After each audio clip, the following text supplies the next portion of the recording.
بارگاہ رسالت مآب صلی اللہ علیہ وسلم میں درود پاک کا ہدیہ پیش کریں۔ اللہم صلی علی سیدنا و مولانا محمد معدن الجود والکرم وآلہ واصحابہ الکرام وابنہ الکریم وبارک وسلم صلاة دائمة سرمدا ابدا۔ ایک عرب نے آدمی کا بول بالا کر دیا، خاک کے ذروں کو ہمدوش ثریا کر دیا۔ خود نہ تھے جو راہ پر اوروں کے ہادی بن گئے، کیا نظر تھی جس نے مردوں کو مسیحا کر دیا۔ آج سے میرے عزیزو ہمیں تاریخ اسلام سننی ہے۔ اسلام کی نشو و نما اور اس کی ترویج و اشاعت اس دن سے ہی شروع ہو چکی ہے جس دن سب سے پہلے انسان آدم علیہ السلام نے اس روئے زمین پر قدم رکھا ہے۔ لیکن آج کے دور میں ہم اسلام نام سے جس دین کو جانتے اور پہچانتے ہیں وہ میرے آقا صلی اللہ تعالیٰ علیہ وسلم کی شریعت طاہرہ ہے۔ اسلام کی تاریخ سننے سے پہلے ہمیں تھوڑا پیچھے کے تمام حالات بھی جاننا ضروری ہے، کیونکہ اسلام کی ترویج و اشاعت اور اس کی تبلیغ کے لیے جو زمین منتخب کیا اللہ رب العزت نے وہ عرب کی زمین ہے۔ عرب دنیا کے جغرافیہ میں کیا حیثیت رکھتا ہے، اس کی سچویشن جو ہے وہ کتنی امپورٹنٹ ہے وہ سمجھنا ضروری ہے۔ تو سنگلاخ زمین ہے، صحرا، پانی کی قلت، یہ تمام چیزیں عرب میں موجود ہیں، لیکن اسلام کی ترویج و اشاعت کے لیے اس زمین کو منتخب کیا گیا ہے۔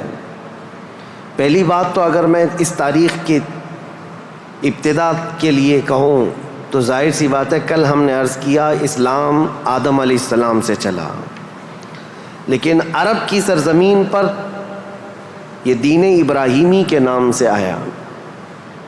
سب سے پہلے سیدنا ابراہیم خلیل اللہ علیہ الصلاۃ والتسلیم، اس وقت اللہ تبارک و تعالیٰ نے آپ کو مبعوث فرمایا جب دنیا میں کفر و شرک اور گمراہی و ضلالت پھیل چکی تھی، لوگوں میں کثرت سے اپنی عبادت کروانے کا رواج ہو چکا تھا۔ جیسے کہ نمرود کا زمانہ تھا، وہ طاقت و قوت کے بل بوتے اپنی عبادت کرنے پر لوگوں کو مجبور کرتا۔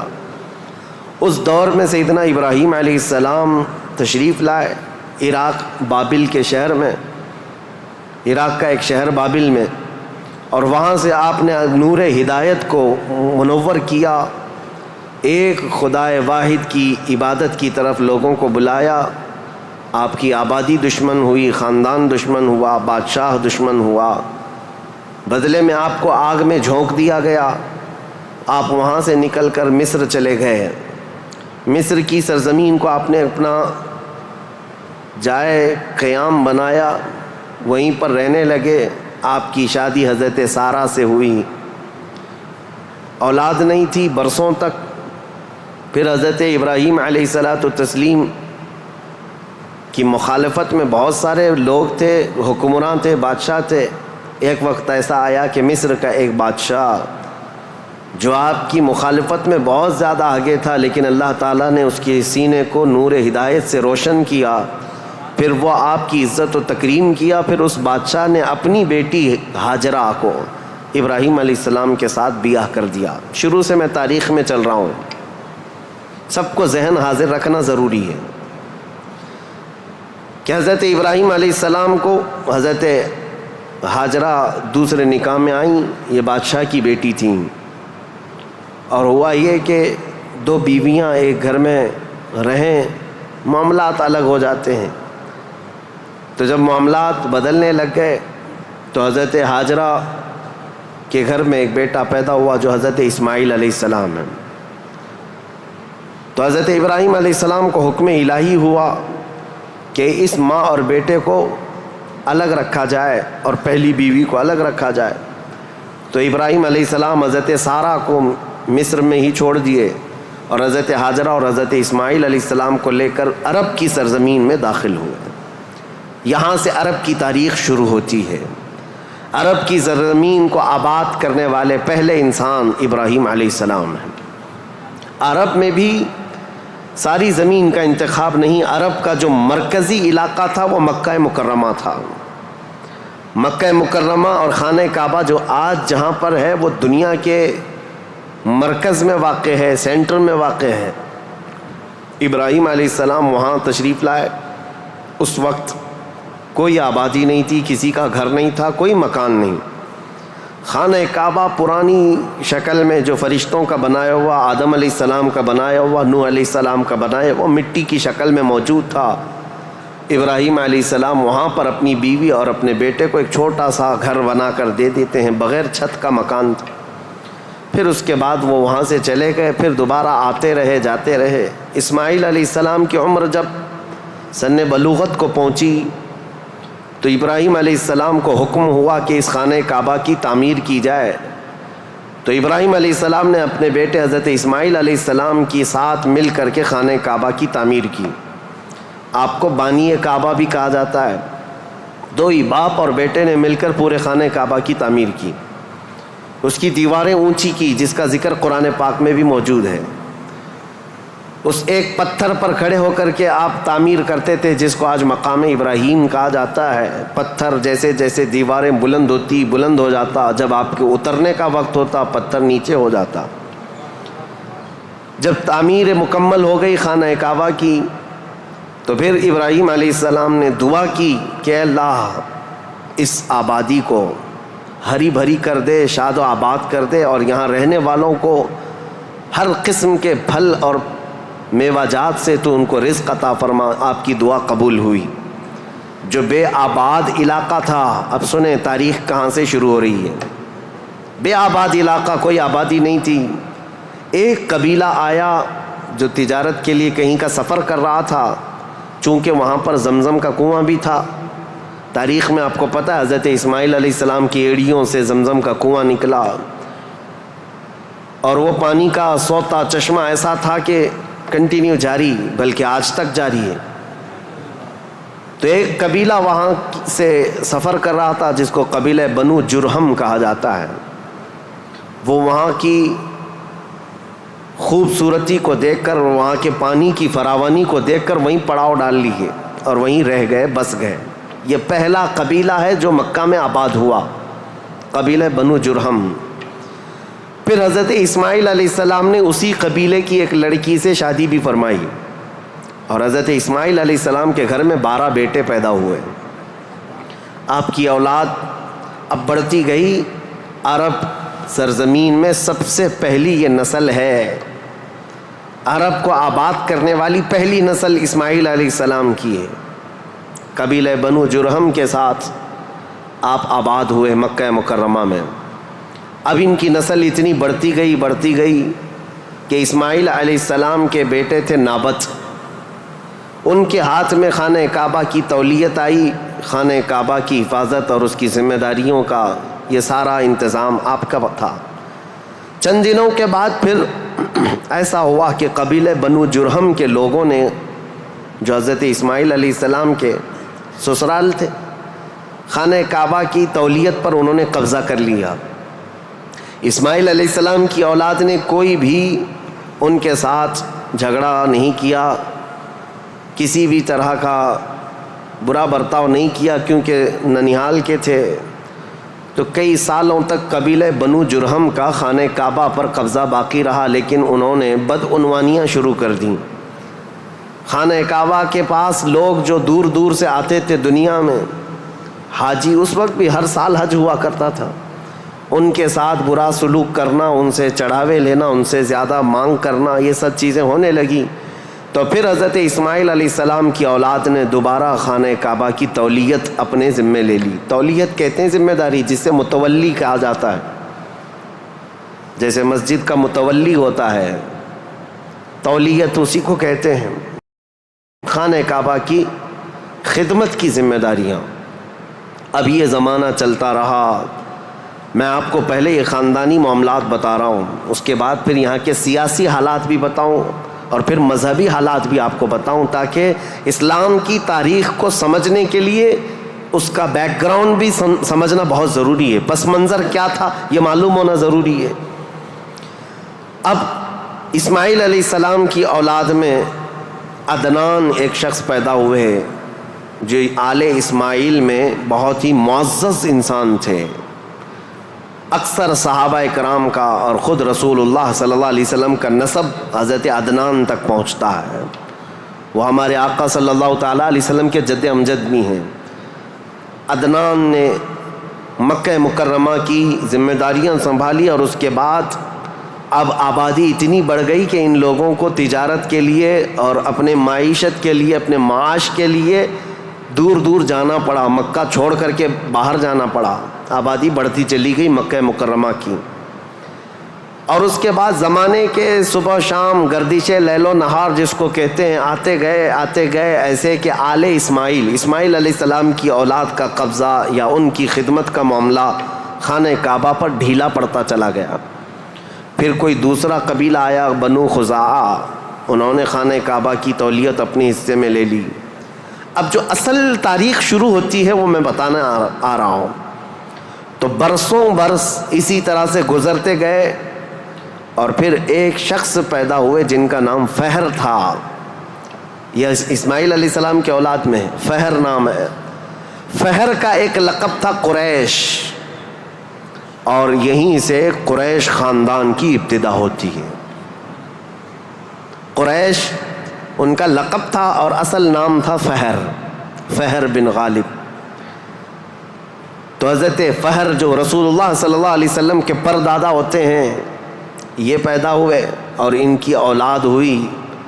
اور اس کے بعد اب قریش خاندان کی ابتدا ہوئی، لیکن جگہ جگہ یہ لوگ منتشر ہو گئے. کچھ مکہ میں رہے، کچھ باہر رہے، لیکن خانہ کعبہ کی تولیت کی اور وہاں کا سارا قبضہ جو ہے بنو خزاعہ قبیلے کے ہاتھ میں تھا.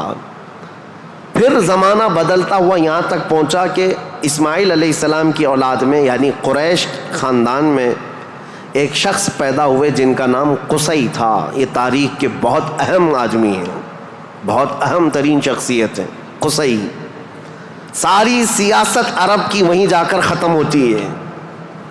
قصی ایک کلاب کے بیٹے تھے، لیکن ایسا ہوا کہ باپ کا انتقال جلدی ہو گیا. قصی جو ہے بنو عزرا قبیلے میں ہی پرورش پائے اپنے ننیال میں. جوان ہوئے تو آپ کو بتایا گیا کہ تمہارا خاندان تو اسماعیل علیہ السلام کا خاندان ہے اور خانہ کعبہ کے وہ ذمہ دار رہے ہیں، متولی رہے ہیں. تو وہ اپنے ننیال کو چھوڑ کر کے جب مکہ آئے تو قصی یہ جوان تھے، بھرے جوان تھے. آتے ساتھ ان کے اندر وہ ہنر تھا، پیشانی میں وہ چمک تھی کہ جو دیکھتا دیکھتا رہ جاتا. ظاہر سی بات ہے وہ چمک کسی اور کی نہیں تھی، وہ نور مصطفیٰ کی تھی. قصی نے آتے ساتھ ہی لوگوں کو اپنی طرف مائل کر لیا. لوگ جوق در جوق قصی کے گرویدہ ہو گئے. پھر قصی نے سارے قریش کو جو ادھر ادھر منتشر تھے سب کو مکہ میں جمع کر دیا اور بنو خزاعہ قبیلے کے ہاتھ میں جو خانہ کعبہ کی تولیت تھی اس کو حاصل کر لیا. اب دوبارہ حاصل کرنے کے بعد اب تک مکہ مکرمہ میں یا خانہ کعبہ کی خدمت اور حرم میں جو معاملات چلتے تھے وہ یوں ہی چلتے تھے. جو ذمہ دار ہے اس نے جو دیکھ لیا وہ کر لیا. لیکن قصی نے باضابطہ ڈپارٹمنٹ بنائے، شعبے بنائے. حکومت کا اسٹیبلشمنٹ جس کا طرح ہوتا ہے پورا انہوں نے بنایا. انہوں نے ذمہ داریاں بانٹیں. سقایا، رفادہ، سدانہ، یہ سب نام رکھے گئے ہیں. یعنی انہوں نے شعبے ایسے بانٹ دیے، ڈپارٹمنٹ تبدیل کر دیے گئے کہ یعنی کئی قبیلوں کو جمع کیا مکہ میں اور کہا جب کبھی کہیں جانے کی ذمہ داری ہوگی، جھنڈا اٹھانے کی ذمہ داری، وہ ایک بہت اہم ذمہ داری ہوتی تھی، وہ ایک قبیلے کو سونپ دیا. اور ہر سال جو حاجی آتے ہیں مینا میں ان کو پانی پلانا اور کھانا کھلانا، اس کو سقایا کہا جاتا تھا، وہ ایک قبیلے کی ذمہ داری دے دی گئی. سقایا یہ ڈپارٹمنٹ پوری منسٹری ہو گئی. اور اس کے بعد رفادہ یہ ایک ذمہ داری ہے. جو حاجی آیا کرتے ان کو پیسوں کی ضرورت ہوتی، کہیں دور دراز سے سفر سے آئے ہوتے ان کی مالی مدد کی ضرورت ہوتی، وہ ایک خاندان کے ہاتھ میں دے دیا گیا. یہ رفادہ ایک منسٹری کا نام ہے. وہ اس منسٹری کے ذمہ دار ایک قبیلے کو بنایا. پھر اس کے بعد سدانہ، خانہ کعبہ کی حفاظت، اس کے غلاف کو تبدیل کرنا، اس کی چابی کی ذمہ داری، اس کو کھولنا بند کرنا، اس کی صفائی کرنا، وہ بھی ایک قبیلے کے ذمے میں دے دیا. وہ باضابطہ ایک منسٹری بنائی گئی، ایک وزارت تھی. اور اس کے علاوہ تقریباً انہوں نے 26 منسٹریاں بنائی تھیں، شعبے بنائے تھے۔ کون؟ حضرت قصی۔ یہ دنیا میں سب سے پہلے اس طرح شعبے جات کو تقسیم کر کے، جیسے ایک جمہوری نظام ہوتا ہے، ایک ڈیموکریسی نظام ہوتا ہے، اس طرح سے آپ نے بنایا۔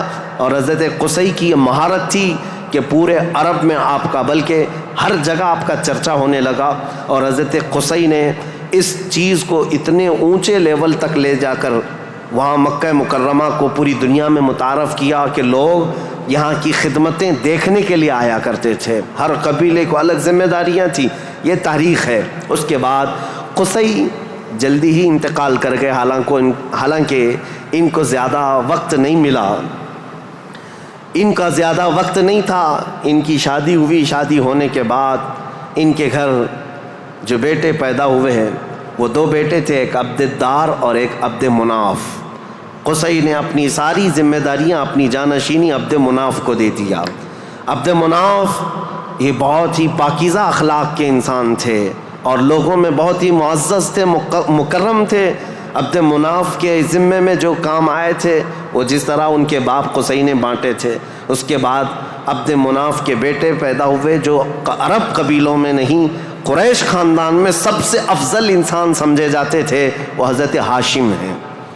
ہاشم، ان کا لقب ہاشم اس لیے تھا کہ یہ اتنے فیاض تھے، اتنے سخی تھے کہ اپنا مال کا اکثر حصہ پورا حاجیوں کو کھلانے میں تقسیم کرتے تھے۔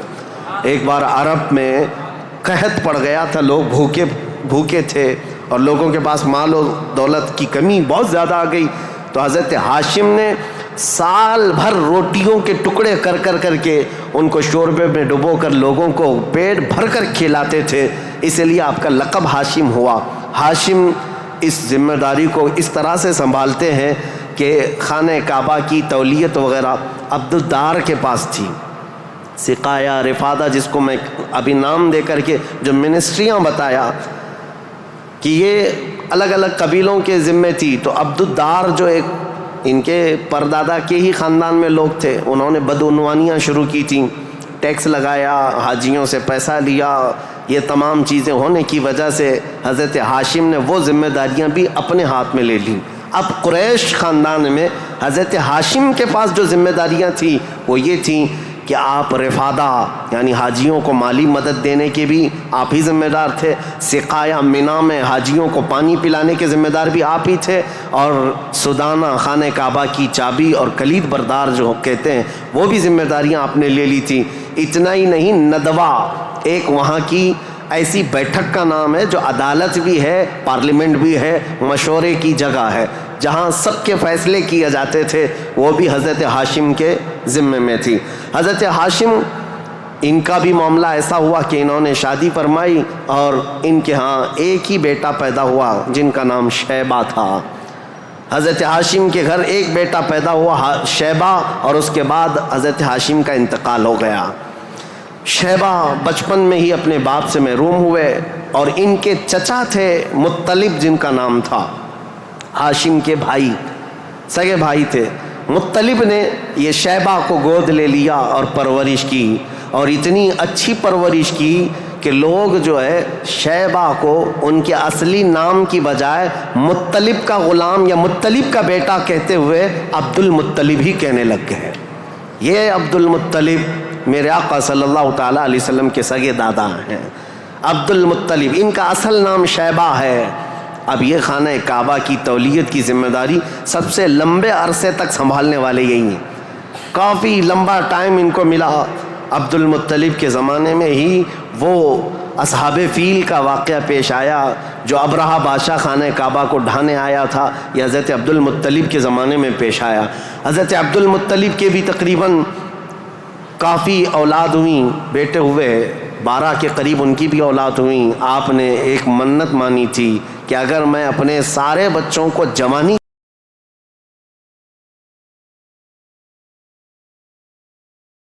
کی حالت میں دیکھ لوں تو ان میں سے ایک بیٹا اللہ کی راہ میں قربان کر دوں گا۔ جب سارے بچے آپ کے جوان ہو گئے تو حضرت عبد المطلب خانہ کعبہ کے پاس گئے اور اس کے بعد آپ نے قرعہ اندازی کی اپنے بیٹوں کے نام نکال کر کے کہ کس بیٹے کا نام نکلے گا جس کو قربان کیا جائے. تو آپ نے جب قرعہ اندازی کی تو آپ کے چھوٹے بیٹے حضرت عبداللہ کا نام نکلا. قربانی کے لیے حضرت عبداللہ کا نام نکلا. حضرت عبد المطلب کے وہ سب سے زیادہ محبوب تھے, نور نظر تھے. آپ نے سارے لوگوں سے مخاطب ہو کر کے کہا کہ اس مسئلے کو کیسے حل کریں. تو سارے لوگوں نے کہا کہ اللہ رب العزت کے معاملات اللہ کے حوالے اس کو چھوڑ دو. پھر آپ نے خواب میں دیکھا کہ اس کا معاملہ ایسا ہے کہ اپنے اس نور نظر محبوب بیٹے کی قربانی کی بجائے ان کی جگہ 100 اونٹ قربان کر دیے جائیں. تو 100 اونٹ قربان ہوں گے لیکن آپ کے بیٹے کی قربانی بھی مان لی جائے گی کہ آپ نے بیٹے کو بھی قربان کیا. آپ نے حضرت عبداللہ کی جگہ پر 100 اونٹ قربان کیے. اسی لیے تو میرے آقا صلی اللہ علیہ وسلم نے ایک حدیث میں فرمایا ہے انا ابن الذبیحین, اے لوگوں میں 2 ذبیحوں کا بیٹا ہوں. ایک ذبیح اسماعیل علیہ السلام ہے, دوسرے ذبیح میرے باپ عبداللہ ہیں. یہ رسول اللہ صلی اللہ علیہ وسلم نے فرمایا کہ اب یہ حضرت شیبہ عبد المطلب, حضرت عبد المطلب جو خانہ کعبہ کی تولیت کو سنبھالتے رہے, یہ تاریخ یہاں تک آئی. آل اسماعیل ہیں, یہ اسماعیل علیہ السلام کی اولاد. تاریخ کو میں نے شروع کیا تھا حضرت ابراہیم علیہ السلام سے, پھر اب حضرت عبد المطلب رضی اللہ تعالیٰ عنہ خانہ کعبہ کی تولیت سنبھالتے رہے, اور اس کے بعد اپنے سارے بیٹوں کی شادیاں کیں. ان میں اپنے چھوٹے بیٹے حضرت عبداللہ کی شادی آپ نے کہ ایک قبیلہ جو مدینہ طیبہ میں آباد تھا وہب بن عبد مناف کا, ان کی بیٹی حضرت آمنہ سے کی, جو سب سے معزز قبیلے کی خاتون تھیں, پاکیزہ تھیں, طیبہ تھیں, طاہرہ تھیں. رسول پاک صلی اللہ تعالیٰ علیہ وسلم کے والد ماجد عبداللہ نے حضرت آمنہ سے شادی کی. یہ شادی بھی بڑی مشہور شادی ہوئی کیونکہ حضرت عبداللہ کو کئی عورتیں دیکھتی تھیں اور شادی کی خواہش رکھتی تھیں. مکہ میں کئی لوگوں نے پیغامات دیے تھے, اور اس کے بعد جب حضرت آمنہ سے انہوں نے شادی کی تو ایک خاتون ہے جو حضرت عبداللہ کی شادی کے لیے بہت کوشش میں لگی تھی. انہوں نے حضرت عبداللہ کو دیکھا اور اس کے بعد کہا شادی کے بعد تمہاری پیشانی پر کوئی چیز چمکتی تھی وہ اب نظر نہیں آتی ہے, پہلے میں دیکھا کرتی تھی, جس پر میں گرویدہ تھی میرے عزیزوں وہ چمک اور وہ نور کوئی اور نہیں میرے مصطفیٰ کا نور نبوت تھا جو آدم علیہ السلام سے چلتا ہوا آیا ہے اور ان کے باپ حضرت عبداللہ تک آیا. پھر حضرت عبداللہ حضرت آمنہ سے نکاح کر کے رہ رہے تھے, اور تجارت کی غرض سے آپ حضرت عبداللہ ملک شام کی طرف جا رہے تھے. درمیان میں جو یثرب علاقہ تھا آج کا وہ مدینۃ المنورہ ہے, وہاں حضرت عبداللہ کو کچھ بیماریاں ایسی لگ گئیں کیونکہ یثرب جو علاقہ ہے اس کو پہلے بیماریوں کا گڑھ کہا جاتا تھا, وہاں جو جاتا بیمار ہو جاتا تھا. اس وقت انہوں نے وہاں کا سفر کیا تھا اور بیماریاں لگ گئی اور آنے سے پہلے آپ کا انتقال ہو گیا, عبداللہ کا انتقال ہو گیا حضرت عبداللہ کا. اور پھر چند ماہ گزرے تھے, 6 مہینے کے بعد پورے عالم میں جو ایک عجیب کیفیت طاری تھی. عرب کی یہ تاریخ میں آپ کو بتا رہا ہوں کہ یہاں پر اب حالات کیا تھے. حضرت آمنہ کے گھر رسول پاک صلی اللہ تعالیٰ علیہ وسلم حمل سے ہیں, لیکن اس سے پہلے میں اب پس منظر بتاتا ہوں, بیک گراؤنڈ بتاتا ہوں دنیا میں کیا چل رہا تھا, اس وقت حالات کیسے تھے. اس کو میں ڈیوائیڈ کر کے اگر بتاؤں سیاسی حالات اور مذہبی حالات. سیاسی حالات میں یعنی پالیٹکس کے اعتبار سے دیکھا جائے تو حکومت اور تسلط قبضہ زیادہ کس کا تھا. اس دور میں سب سے بڑی 2 حکومتیں تھیں, ایک پرشین امپائر اور ایک رومن امپائر.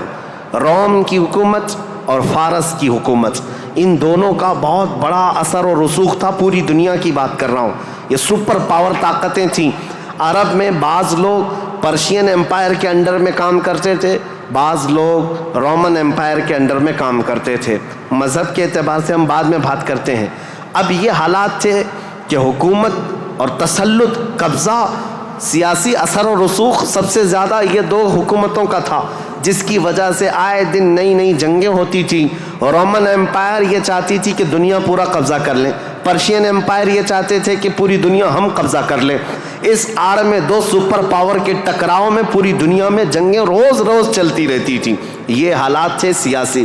عرب لوگوں کی خود کی کوئی حکومت نہیں تھی, ان کی خود کی کوئی حکومت نہیں تھی، لیکن وہی مکہ مکرمہ سے جو ان کے خاندانی حالات کی سرداری چلتی تھی بس.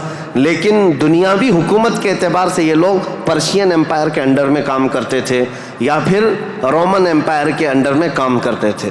یہ دو طرح کی حکومتیں چل رہی تھیں. اب مذہبی حالات کے اعتبار سے دیکھا جائے تو میں 4 حصوں میں تقسیم کرتا ہوں پوری دنیا کو. 4 حصوں میں فارس، جس کو آج پرشیا کہیں آپ، ایران جو آج کے دور کا ہے، اس کی سرحدیں اور بھی بڑی تھیں، بلند تھیں. پرشیا یا جس کو اس وقت پرشین امپائر کہا جاتا ہے. مذہبی حالات کیا تھے ان کے؟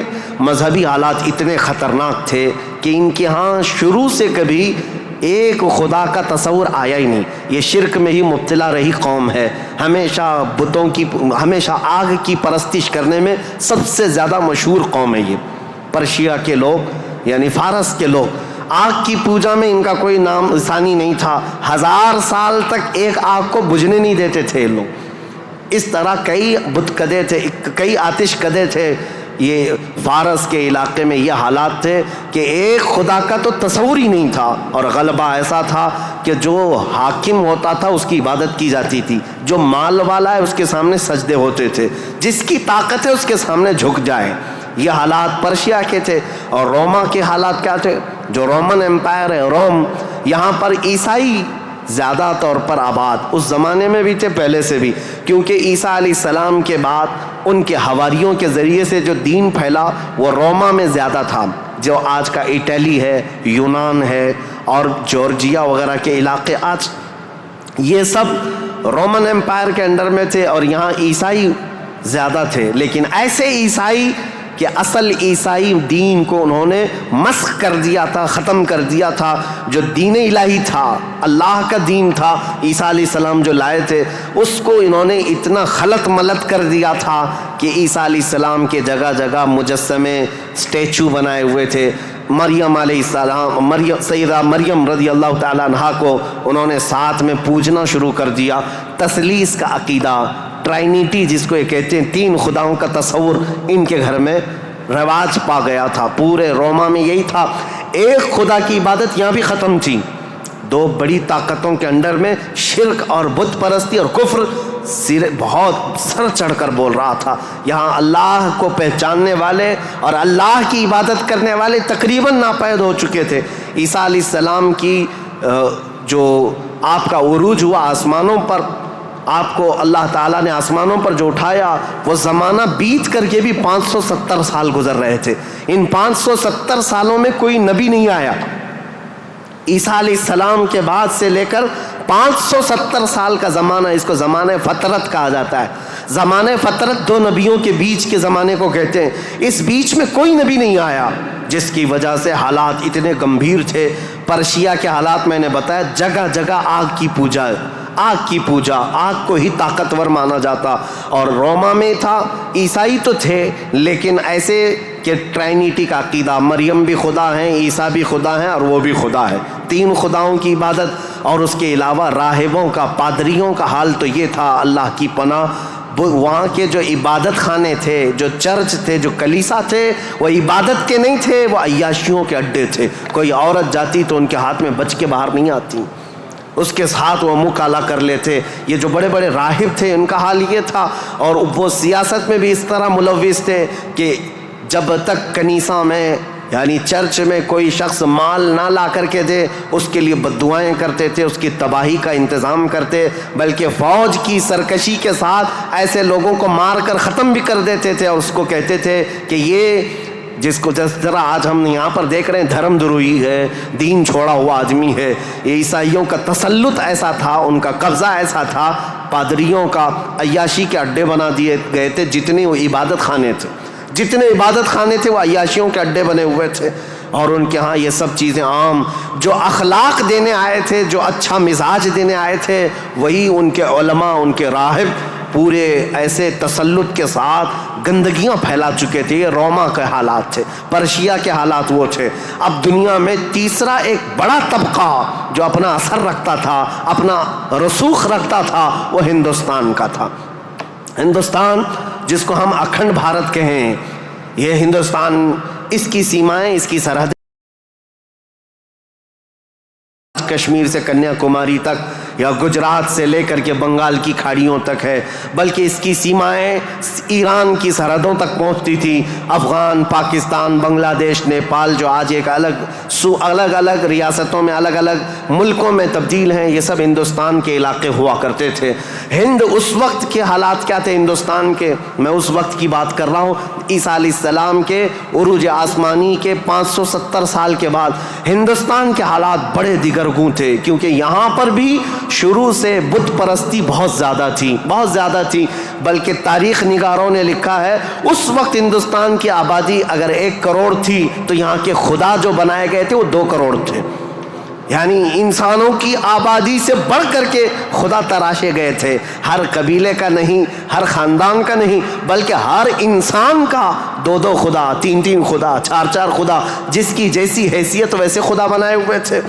اور یہاں پر اخلاقی حالات اگر دیکھے جائیں تو وہ بھی اس طرح کہ جیسے کل بھی میں نے بتایا تھا، کاسٹزم میں یہ لوگ ایسے ملوث تھے کہ برہمن الگ، شودر الگ، دلت الگ، چھتریہ الگ، یہ سب چیزوں کو کاسٹ میں بدل کر کے، ایسے کہ کسی دلت کو ایک مقدس کتاب چھونے کی بھی اجازت نہیں ہوتی، برہمن سے مصافحہ کرنے کی بھی اجازت نہیں ہوتی، اگر کسی دلت نے برہمن کی لڑکی کو چھو بھی لیا تو اس کا ہاتھ کاٹ دیا جاتا، اور اگر گیتا کے شلوک سن لیتا تو اس کے کان میں کھولتا ہوا تیل ڈال دیا جاتا تھا۔ یہ سب حالات یہاں کے تھے، یعنی اخلاقی پستی، اخلاقی گراوٹ یہاں پر بھی تھی۔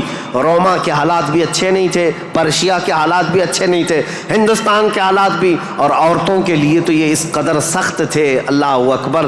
یہاں کسی عورت کا شوہر مر جاتا تو عورتیں ساتھ میں اپنے شوہر کی چتا کے ساتھ آگ لگا لیتی، جس کو ستی کہا جاتا تھا۔ ستی ایک رسم ہے، تاریخ میں آج بھی موجود ہے۔ بیوہ عورت کو جینے کا حق نہیں تھا، بیوہ عورت اپنے شوہر کی آگ کے ساتھ خود بھی جل جاتی تھی، وہ چاہے جوان ہو، چاہے 2 مہینے کی دلہن کیوں نہ ہو، اسے جلا دیا جاتا۔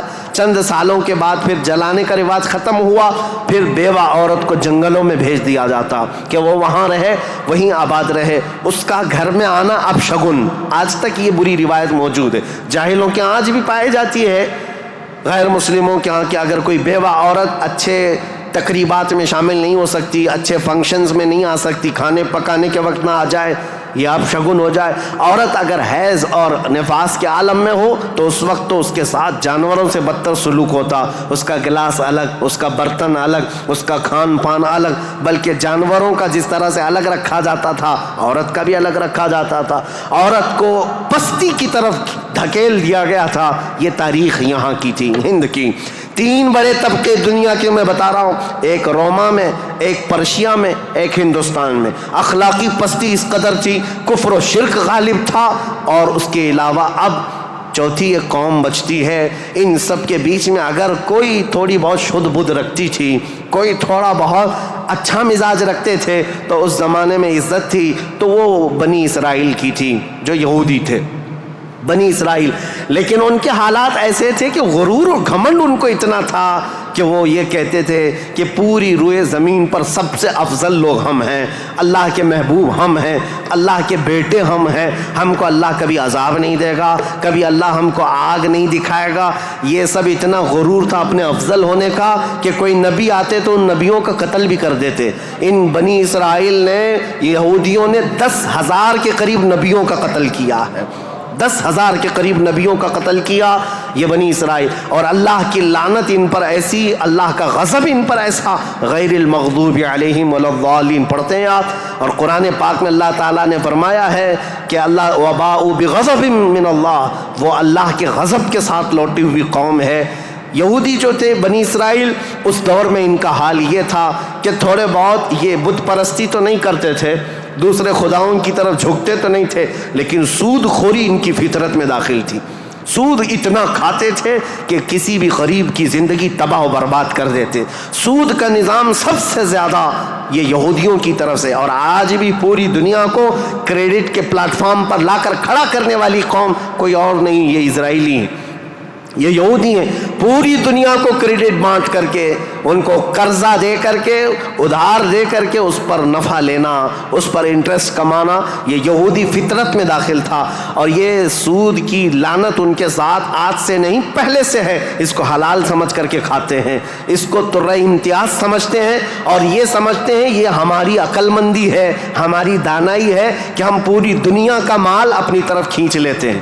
اس کو وہ اپنی عقل مندی سمجھتے ہیں، جبکہ اللہ کا غضب ہے ان کے ساتھ۔ یہ چوتھی قوم تھی جو برائیوں میں ملوث تھی، سود خوری میں ملوث تھی، نبیوں کا قتل، بلکہ کتابوں کو یوں پھینک دیتے، اگر ان کے مزاج کے مطابق کوئی مسئلہ نہیں ملتا تو پھینک دیتے اور کہتے یہ کتاب اللہ کی ہے نہیں۔ تورات کو نہیں مانتے، تلمود کو نہیں مانتے، جس کو آج اولڈ ٹیسٹمنٹ کہا جاتا ہے، یا بائبل کو نیو ٹیسٹمنٹ جو انجیل ہوا کرتی، ان کتابوں کو پھینک دیتے۔ ان کے مزاج کے مطابق اگر آیتیں ملتی تو ٹھیک ہے، نہیں تو پھینک دیتے۔ یہ چوتھی قوم تھی۔ اب دنیا کی یہ حالات تھے، دنیا میں یہ حالات، جہاں جہاں دیکھیں عورتوں کا استحصال یا پھر زنا، شراب نوشی، یہ سب عروج پر تھے۔ روما میں، پرشیا میں، ہندوستان میں اور بنی اسرائیل یہودیوں کے درمیان اب جو پانچویں قوم الگ بنتی ہے وہ عرب کی سرزمین پر تھی۔ عرب لوگ تھے، عرب جو آل اسماعیل ہیں، اسماعیل علیہ السلام کی اولاد، یہ آئے تھے اللہ تعالیٰ کے منتخب زمین پر، لیکن کثرت سے ان کے ہاں بھی برائیاں گھر کر گئی تھیں۔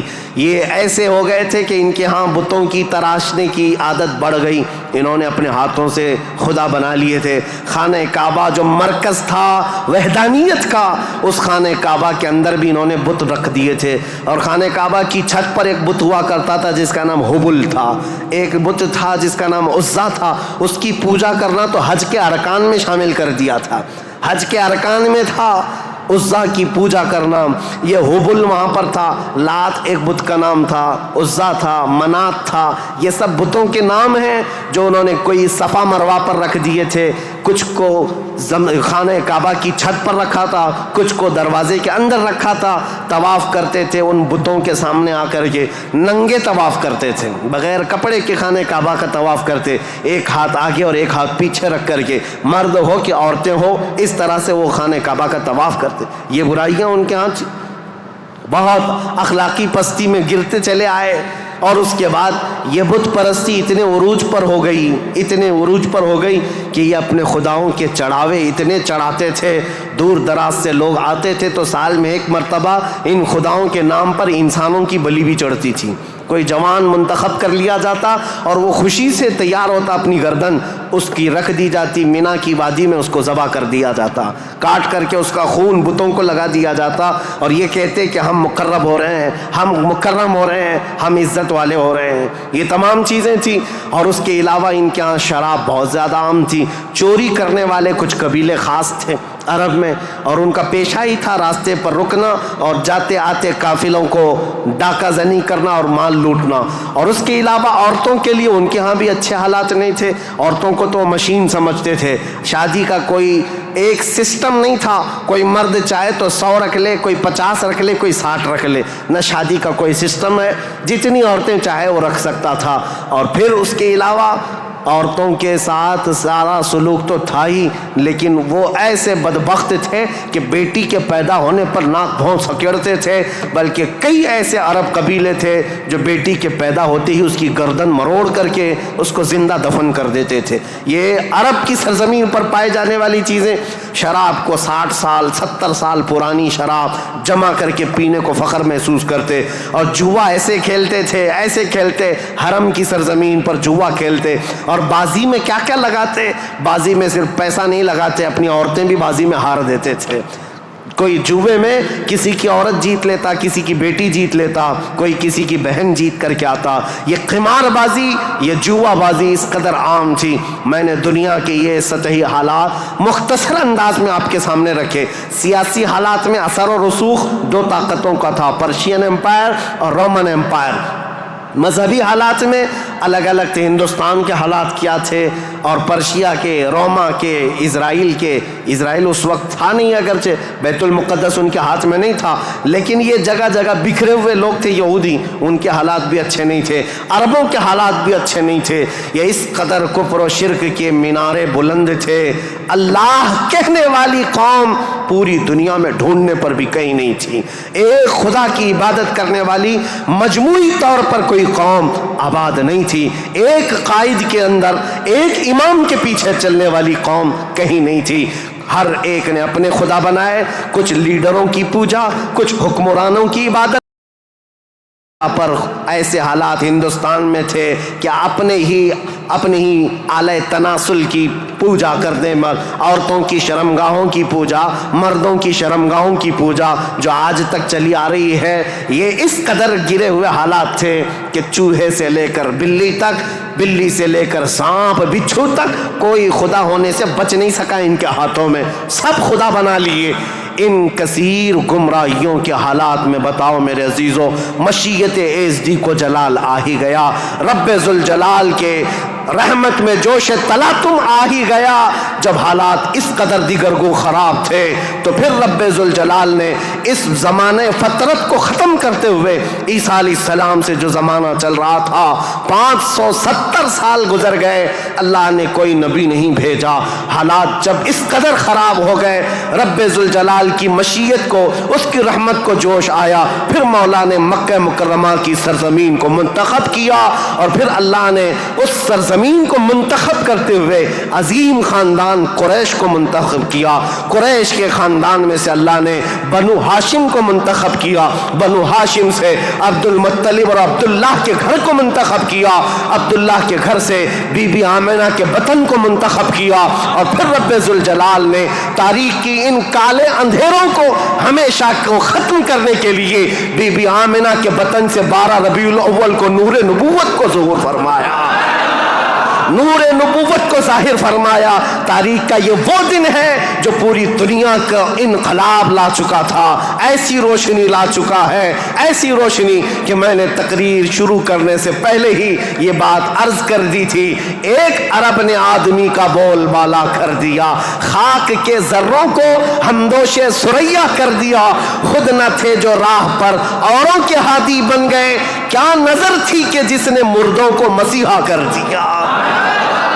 یہ سارا نور نبوت کا کمال ہے. یہاں سے تاریخ اسلام کی اب باضابطہ شروعات. اس لیے مجھے یہ پس منظر بیان کرنا ضروری تھا، یہ بیک گراؤنڈ بتانا ضروری تھا. سیاسی حالات کیا تھے، مذہبی حالات کیا تھے. اب تھوڑا جغرافیائی حالات بھی میں آپ کو بتا دوں. عرب کی لوکیشن کیا ہے. عرب کا لوکیشن جو ہے وہ دنیا کے بیچوں بیچ واقع ہے. عرب ایسی جگہ پر واقع ہے، اس کا 3 حصہ سمندروں سے ملا ہوا ہے اور ایک حصہ خشکی سے ہے. سمندر بھی بڑے بڑے سمندر اس کو گھیرتے ہیں. ویسٹ کی طرف قلزم سی جس کو کہتے ہیں بحیرہ قلزم، یہ آباد ہے. اور میڈیٹرین سی جس کو بحیرہ روم کہا جاتا ہے یا بحر متوسط کہتے ہیں، یہ پورا سمندر عرب سے لگتا ہے. اور اس کے ایسٹ کی طرف، مشرق کی طرف ہند مہاساگر جس کو کہتے ہیں انڈین اوشین، یہ آباد ہے. اور اس کے علاوہ اس کے جنوب کی طرف بھی انڈین اوشین ہے. یہ سمندر پورا گھیرا ہوا ہے عرب. اور جو شمال کا حصہ ہے، جو خشکی ہے، یہ ملک شام، یمن اور عدن یعنی اردن تک پھیلا ہوا اس کا حصہ ہے. اب اس کی جغرافیائی حالت یہ تھی کہ عرب کے اندر کثرت سے زمین پہاڑیاں رکھتی ہے آج بھی. اگرچہ مکہ میں انہوں نے کھود کھود کر پہاڑیوں کو ختم کیا ہے، لیکن آپ کو ایک سروے کے مطابق میں بتاؤں، آج کے فی الواقع عرب شریف کے اندر 20 لاکھ پہاڑیاں ہیں. 20 لاکھ پہاڑیاں، سلسلہ ہے پہاڑیوں کا. پوری زمین سنگلاخ ہے. پہاڑیاں ایسی نہیں کہ نرم و نازک پہاڑیاں جس پر میوہ اگتے ہوں، بڑے بڑے درخت اگتے ہوں، نہیں، پتھروں کی پہاڑیاں ہیں، کالے کالے پتھر. بعض پہاڑیاں تو ایسی ہیں جو آتش فشاں ہیں، یعنی جو شعلے اگلتی ہیں، آگ اگلتی ہوئے پہاڑیاں موجود ہیں. عرب کی سرزمین ان پہاڑیوں سے بھری ہوئی ہے. اور ندی کے نام پر کوئی ندی نہیں. پانی کی قلت بہت کثرت سے، اگرچہ 3 طرف سے سمندر ہے لیکن زمین ایسی خشک ہے کہ عرب میں کوئی سرزمین پر سبزہ نہیں اگتا تھا، کھیتی باڑی نہیں ہوتی تھی۔ بارش کا حال یہ ہے کہ سال میں اگر 2-4 دن آ گئی تو ٹھیک ہے، ہمارے ہاں تو باضابطہ موسم چل رہا ہے، وہاں موسم آیا ہی نہیں کرتا، کبھی بوندا باندی ہو گئی، یہ برسوں سے ہے۔ عرب کی سرزمین خشک ہے اور ہوا اور وہاں کی فضا کے اعتبار سے نہایت ہی گرم مانی جاتی ہے۔ آج اس سال ہم لوگوں نے حج کی سعادت جو حاصل کی، عرفات کے میدان میں 48 ڈگری چل رہی تھی گرمی، 48 ڈگری کی گرمی میں حاجیوں نے حج ادا کیا ہے۔ ہمارے یہاں 37 ڈگری 38 ڈگری آ جائے تو ہا ہو کرتے ہیں، اور ہم باہر نکلنے کو پسند نہیں کرتے۔ وہاں 48 ڈگری میں بغیر چھت کے حجاج کرام حج کرتے رہے۔ اسی لیے عربوں کی سرزمین جو ہے نہایت گرم مانی گئی ہے۔ سرزمین پتھریلی اور زمین سوکھی، سبزہ نہیں اگاتی، بارش نہیں آتی، اوپر سے گرمی اتنی پھینکتا ہے سورج، چلچلاتی ہوئی دھوپ، اس فضا کا اثر طبیعت پر ہوتا ہے۔ آپ یہ سوچ رہے ہوں گے کہ یہ ویدر بتانے کی ضرورت آج کیا ہے؟ ضرورت ہے، موسم کے اعتبار سے انسانوں کی طبیعت میں فرق آتا ہے۔ جیسا موسم ہوتا ہے انسانوں کی طبیعت میں اثر پیدا ہوتا ہے، زمین کا بھی اثر ہوتا ہے، مٹی کا اثر ہوتا ہے، موسم کا اثر ہوتا ہے۔ عرب میں کثرت سے پہاڑیاں، سخت قسم کے پتھر، آج کی ہائی ٹیکنالوجی کے بڑے بڑے بلڈوزر لگ جاتے ہیں، مہینوں تک کھودتے ہیں تو تھوڑا بہت حصہ بھی کٹ نہیں پاتا۔ ہم تو تقریباً 10 سال سے ایک پہاڑ کو کھودتے ہوئے دیکھ رہے ہیں، ابھی بھی عرب میں وہ کھود ہی رہے ہیں بلڈوزر، جبکہ ان لوگوں کے ہاں ٹیکنالوجی ہمارے ہاں کی طرح کی نہیں ہے۔ روڈ بنانا ہے تو رات کے وقت آپ گزر رہے ہوں 1 کلومیٹر روڈ، صبح فجر میں دیکھیں تو تیار رہتا ہے، اتنے فاسٹ۔ لیکن پہاڑیوں کو کھودنے کے لیے آج بھی، آج کے ہائی ٹیکنالوجی کے دور میں بھی وہ پہاڑیوں کو ہلا نہیں پاتے۔ سخت قسم کے پتھر، زمین سبزہ نہیں اگاتی، بارش نہیں آتی، موسم برساتا نہیں، سورج جھلسا دینے والی گرمی پھینکتا ہے۔ یہ سب کا اثر طبیعتوں پر بھی ہوتا ہے۔ اس کی وجہ سے عربوں کی طبیعت میں خشکیاں، چڑچڑاہٹ، ضدی پن، تکبر، غرور، یہ سب چیزیں تھیں۔ عرب جلدی کسی چیز کو ایکسیپٹ نہیں کرتے۔ اور اب میں آپ کو یہ بھی بتا دوں کہ عرب کو عرب کہتے کس لیے تھے، عرب یہ نام کیوں پڑا تھا اس کا۔ یہ انسانوں کی طبیعت کے حساب سے میل کھاتا ہے، اس لیے میں عرض کر رہا ہوں عرب نام کیوں رکھا گیا۔ عرب کس کو کہتے ہیں؟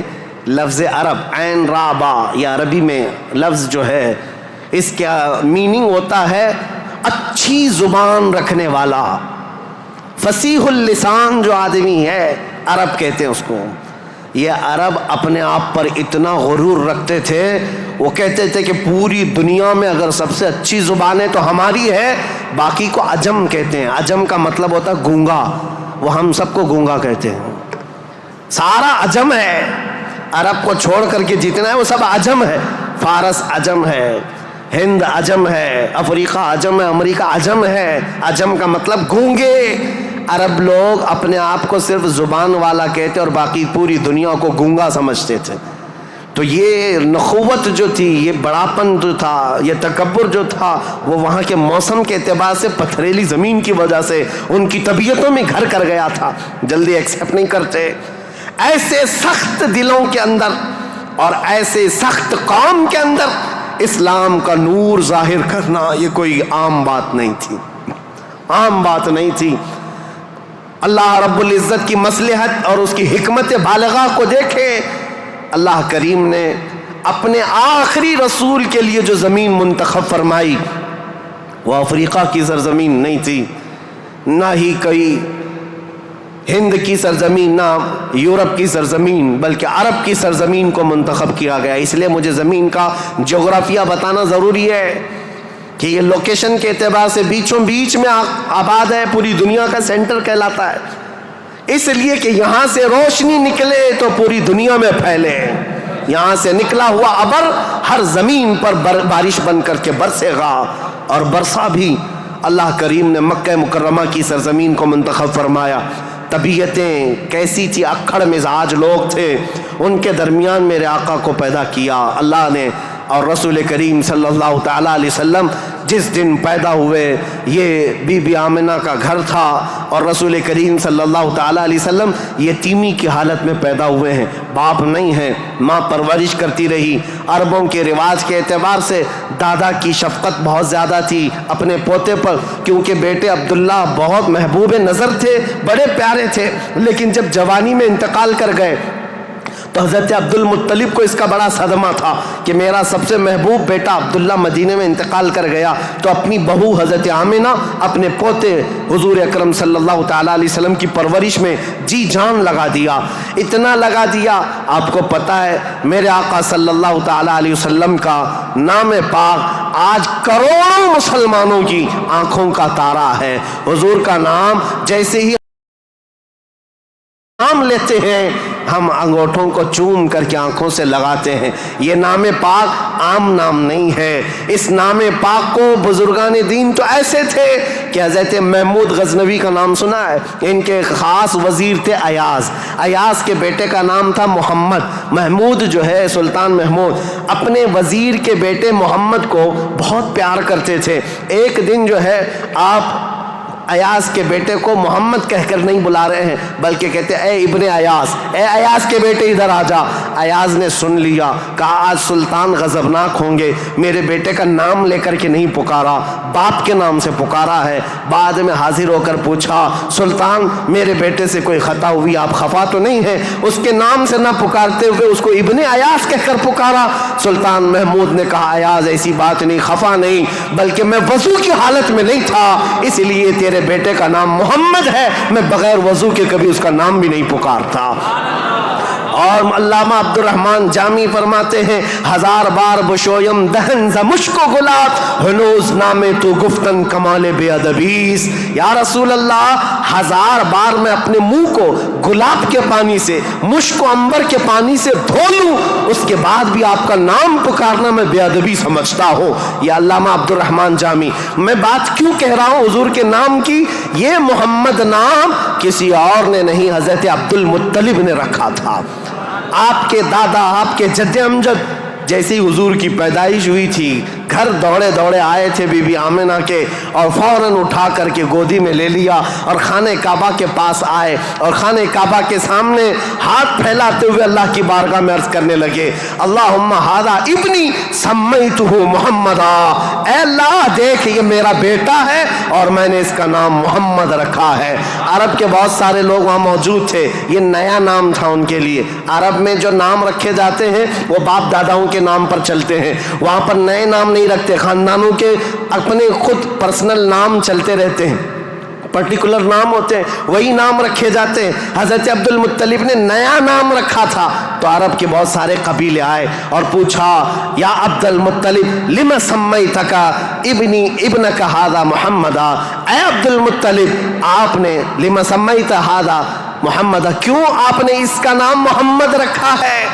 تو حضرت عبد المطلب مسکرائے اور کہا تمہیں پتہ ہے محمد کا نام کا مطلب کیا ہے، محمد کے میننگ کیا ہے؟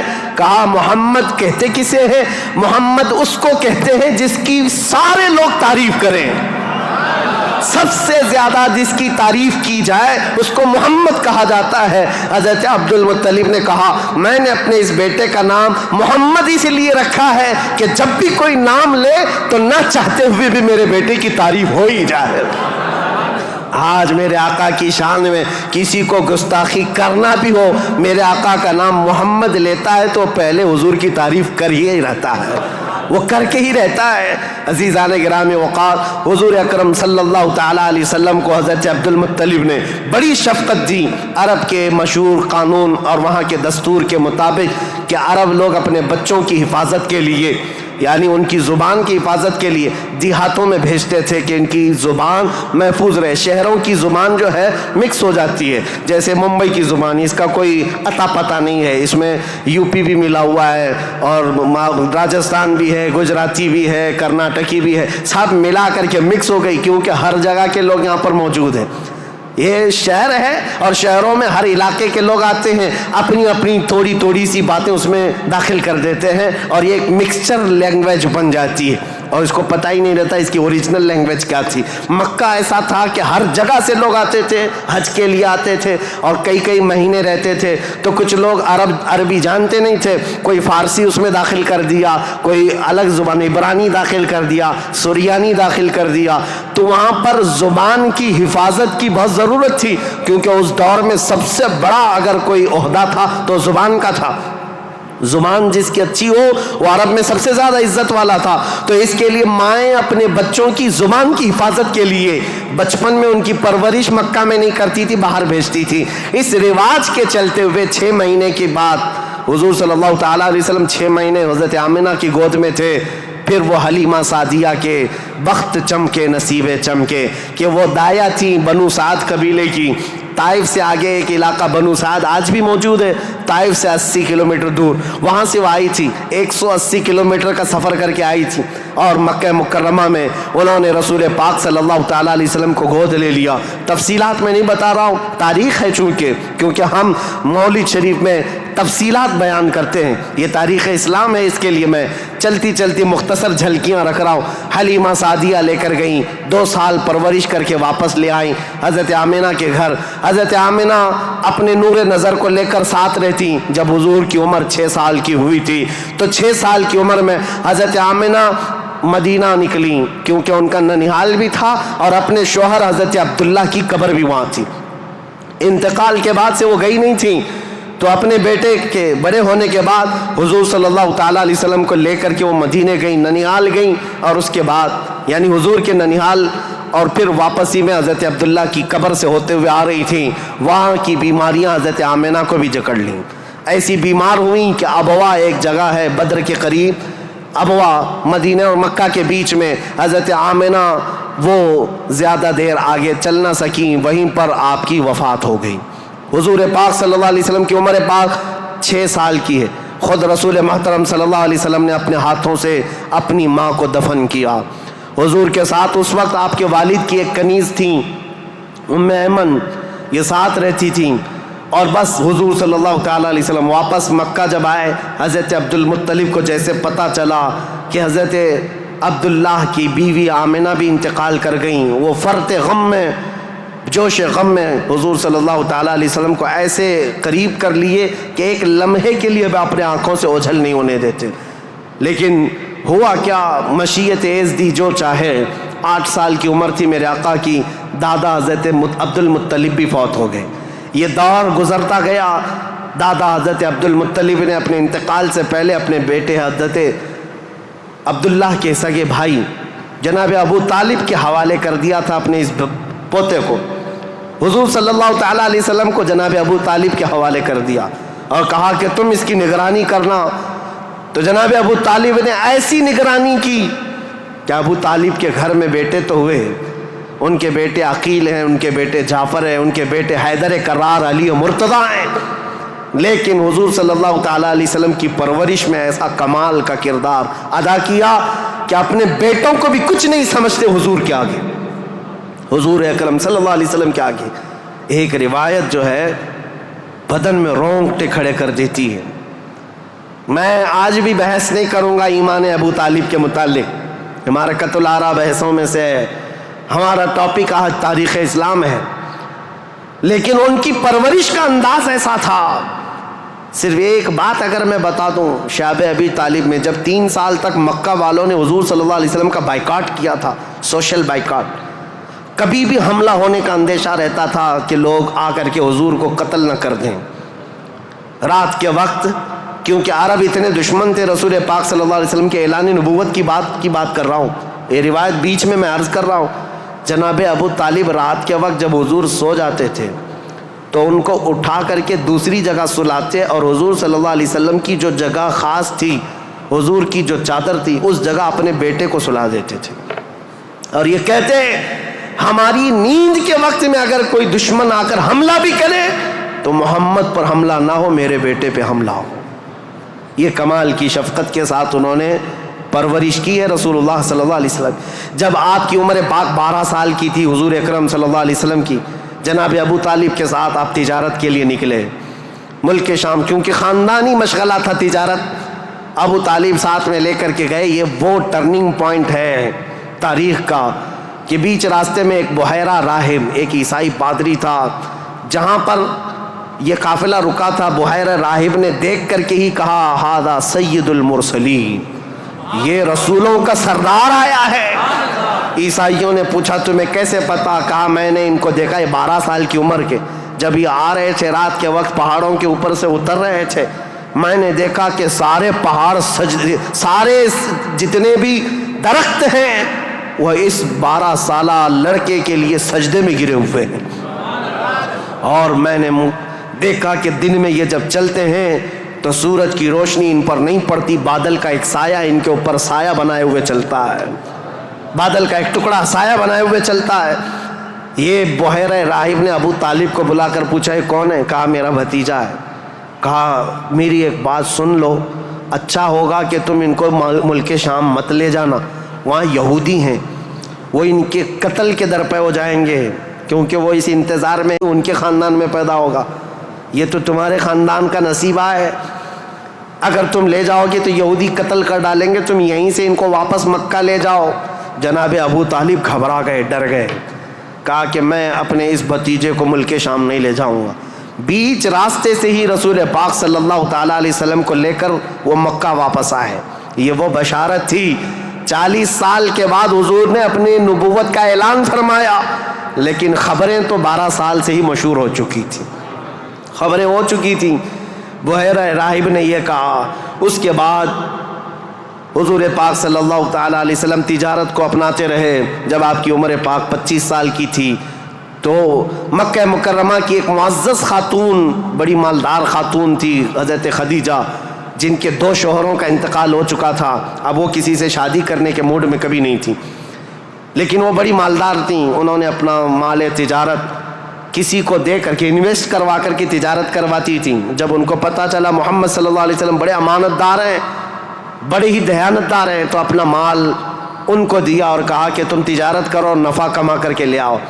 رسول پاک صلی اللہ علیہ وسلم ان کا مال تجارت لے کر ملک شام گئے، اور اتنا نفع ہوا اس مال میں۔ واپس جب آ رہے تھے تو حضرت خدیجہ کا ایک غلام میسرہ تھا، حضرت خدیجہ نے کہا تھا میسرہ تم ہمیشہ محمد پر نظر رکھنا، دیکھتے رہنا یہ کیسی کیسی تجارت کرتے ہیں، کتنا نفع کرتے ہیں، اسی لیے نہیں کہ خرد برد ہوگا، اس لیے کہ مدد کے طور پر۔ جب یہ قافلہ واپس مکہ آ رہا تھا، اب پھر ٹرننگ پوائنٹ ہے یہاں پر، حضرت خدیجہ اپنے گھر کے بالا خانے پر بیٹھ کر کے اپنا نفع شدہ قافلہ جو مکہ میں داخل ہو رہا ہے اس کو دیکھنے کے لیے بیٹھی ہوئی تھی۔ بڑا گھر تھا، بڑا محل تھا، جب وہ اوپر سے نظارہ کر رہی تھی وہیں سے دیکھ کر کے وہ گرویدہ ہو گئی کہ اتنی دور سے دیکھ رہی تھی، قافلہ صاف نظر نہیں آ رہا تھا لیکن چہرہ محمد سب سے زیادہ چمکتا ہوا نظر آ رہا ہے۔ حضرت خدیجہ کہتی ہے میں نے چاند کو بھی اتنا تیزی سے چمکتے نہیں دیکھا جس طرح ملک شام سے یہ لوٹتا ہوا قافلہ محمد کا چمکتا ہوا چہرہ لے کر آ رہا تھا۔ حضرت خدیجہ کہتی ہیں عجیب حالت تھی، قافلہ تو تجارت کر کے آ رہا ہے لیکن میں نے دیکھا اس قافلے کے اوپر جو دھوپ کا وقت ہے اس وقت آسمان کا ایک ٹکڑا، بادل کا ایک ٹکڑا سایہ بن کر کے چلتا ہوا آ رہا ہے، جس طرف محمد جا رہا ہے اس طرف وہ ٹکڑا بھی چلتا جا رہا ہے، آگے پیچھے نہ جانے کون سی مخلوق چل رہی تھی۔ حضرت خدیجہ کا دل یہیں سے بے قرار ہوا۔ ملک شام سے تجارت کر کے واپس آنے کے بعد، جبکہ حضرت خدیجہ کی 2 شادیاں آلریڈی ہو چکی تھی، انتقال ہو چکے ان کے شوہروں کے، 40 سال کی عمر ہو چکی تھی، شادی کرنے کا کوئی خیال نہیں تھا، لیکن حضور پاک کے چہرے پاک کو دیکھنے کے بعد، ان کی خصوصیات دیکھنے کے بعد، نفع لیتے ہی آپ نے پیغام بھیج دیا محمد صلی اللہ تعالیٰ علیہ وسلم سے، کہا کیا آپ مجھ سے نکاح کرنا چاہیں؟ وہ روح محمد صلی اللہ تعالیٰ علیہ وسلم کی گرویدہ خاتون، ان کا پیغام پہنچتے ہی رسول پاک صلی اللہ تعالیٰ علیہ وسلم نے خود سے قبول نہیں کیا، اپنے چچاؤں اور پھوپھیوں کے درمیان اس مسئلے کو رکھا۔ جناب ابو طالب تھے، سارے پھوپھیاں اور چچا بیٹھے، ان کے سامنے رکھا کہ حضرت خدیجہ کے پیغام نکاح آیا ہوا ہے۔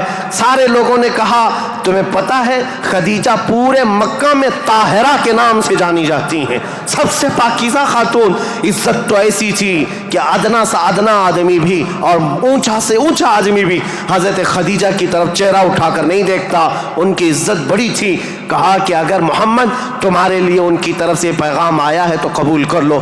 رسول پاک صلی اللہ تعالیٰ علیہ وسلم نے جواب بھیجا کہ مجھے بتایا گیا ہے کہ مکہ میں سب سے شریف خاتون اگر کوئی ہے تو خدیجہ کا نام ہے. میرے عزیزو خاتون شریف کیوں نہ ہوگی؟ اس لیے کہ جس کے پیٹ سے پیدا ہونے والی بیٹی فاطمہ الزہرا ہو, سیدہ کائنات ہو, تو پھر ماں کا عالم کیا ہو سکتا ہے؟ اللہ کریم نے یہ انتخاب فرمایا تھا. رسول کریم صلی اللہ تعالیٰ علیہ وسلم نے اس نکاح کو دل و جان سے پسند کیا. نکاح کی تقریب ہوئی. نکاح کی تقریب میں جناب ابو طالب اور حضور کے سارے چچا اور پھوپھیاں بھی شریک ہوئے. خطبہ نکاح کا خطبہ جناب ابو طالب نے پڑھا تھا. وہ خطبہ آج بھی موجود ہے جو میرے آقا صلی اللہ تعالیٰ علیہ وسلم کے پہلے نکاح میں خطبہ ہوا تھا. اس خطبے کے بعد نکاح مقرر ہونے کے بعد رسول کریم صلی اللہ تعالیٰ علیہ وسلم کی یہ شریک حیات, یہ رفیق حیات, یہ محبوب رب العالمین سیدہ خدیجہ حضور کی ایسی وفا شعار خاتون بن کر کے رہی کہ اللہ کی قسم آج بھی پوری روئے زمین پر جو میرے آقا کی اولاد سادات کے نام سے جانی جاتی ہیں وہ کہیں اور نہیں, وہ خدیجہ کی بیٹ سے پیدا ہونے والی اولاد ہے. حضرت خدیجہ کے بطن سے میرے آقا کی 6 اولاد ہوئیں, 3 بیٹے اور 3 بیٹیاں. رسول کریم صلی اللہ تعالیٰ علیہ وسلم کی 6 اولاد کی ماں حضرت خدیجہ ہیں. یہ بڑی الفت و محبت کی زندگی گزری ہے میرے آقا صلی اللہ علیہ وسلم کی. لیکن جب میرے آقا کی عمر پاک 50 سال کی ہوئی اور حضرت خدیجہ کی عمر اس وقت تقریباً آپ اندازہ کر سکتے ہیں 25 سال زیادہ تھی, 75 سال کی خاتون تھی.